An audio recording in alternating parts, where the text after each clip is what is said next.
नमस्कार, मैं हूं आपके साथ रोहित और इस वक्त की बड़ी खबर झारखंड से आ रही है। झारखंड के सीएम हेमंत सोरेन को गिरफ्तार कर लिया गया है और ईडी ने उन्हें गिरफ्तार किया। इससे पहले उन्होंने राजभवन पहुंचकर इस्तीफा सौंपा था।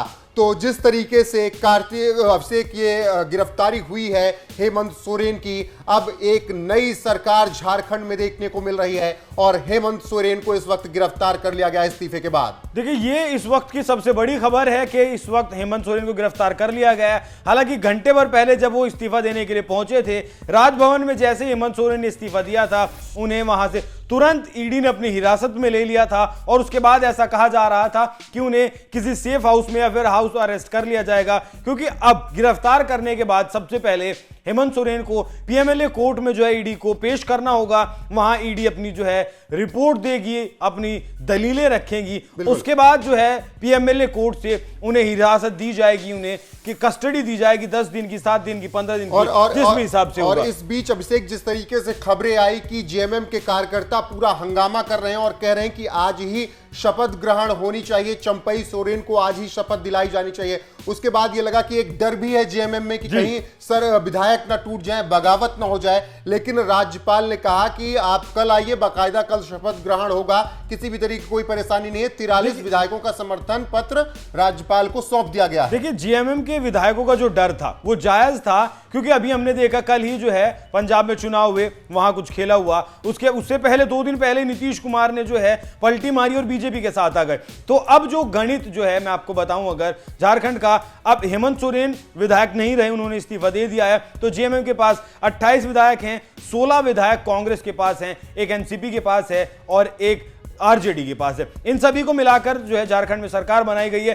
तो अब जेएमएम को ऐसा डर है कि जिस तरीके से पंजाब में हुआ, जिस तरीके से बिहार में हुआ, कहीं उस तरीके का कोई खेला झारखंड में ना हो जाए, क्योंकि बीजेपी के पास भी, बीजेपी का जो गठबंधन है, जो एनडीए गठबंधन है, उसके पास भी 28 विधायक हैं। कहीं 11 विधायकों, 12 जो है 13 विधायकों का और जो है बंदोबस्त करके कांग्रेस के तोड़े जाएं या फिर जो है जेएमएम के तोड़े जाएं, क्योंकि खबरें ऐसी भी हैं कि 6 विधायक नहीं पहुंचे हैं। जो शपथ पत्र दिया गया है उसमें 6 विधायकों के सिग्नेचर नहीं है।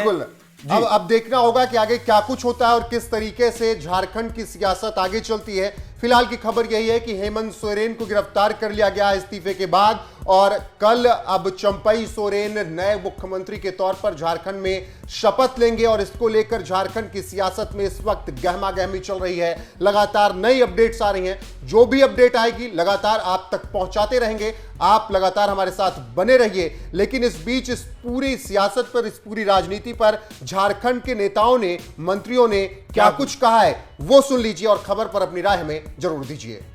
अभी तो हिरासत में है। आपने देखा होगा कि ईडी की टीम के साथ माननीय मुख्यमंत्री जी गवर्नर के पास गए हैं। सुनने में आ रहा है कि इस्तीफा देने गए हैं, उसके बाद ही आगे की रणनीति तय होगी। तमाम हमारे विधायक साथ में हैं, मंत्रीगण साथ में हैं। जी महुआ जी, जिस तरह से मुख्यमंत्री से सुबह से पूछताछ चल रही थी, उसके बाद वो राजभवन आए इस्तीफा सौंपने, इस्तीफा देंगे क्या मुख्यमंत्री? ऐसी सूचना तो है, अभी हम लोगों से वो मिल नहीं पाए हैं, लेकिन यही बात आ रही है। मैम, आप लोगों के साथ विधायक भी जा रहे थे राजभवन में, लेकिन विधायकोों को जाने हाँ, उनका अभी 5 लोगों का ही की बात हुई थी, तो शायद इस्तीफे के बाद सबको जाने के लिए दिया जाएगा।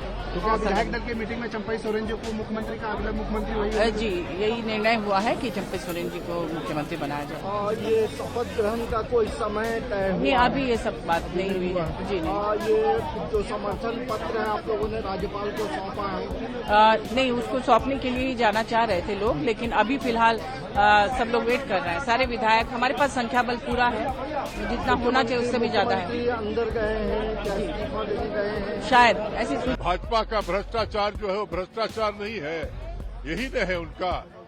तो इसलिए भाजपा के नियत और नीति पे बहस सब देश नहीं कर सकता है, जिसने पूरे देश के संघीय ढांचा को खत्म कर निमंत्रित किया गया, हमें बुलाया गया, समय दिया गया और उसके बाद बेइज्जत करके हमें बाहर कर दिया गया है। बहुमत की संख्या हम लोगों की देख करके फिर राजभवन जो है भाजपा के एजेंट की तरह काम कर रहा है और चुने हुए प्रतिनिधियों को बाहर भेज दिया गया है।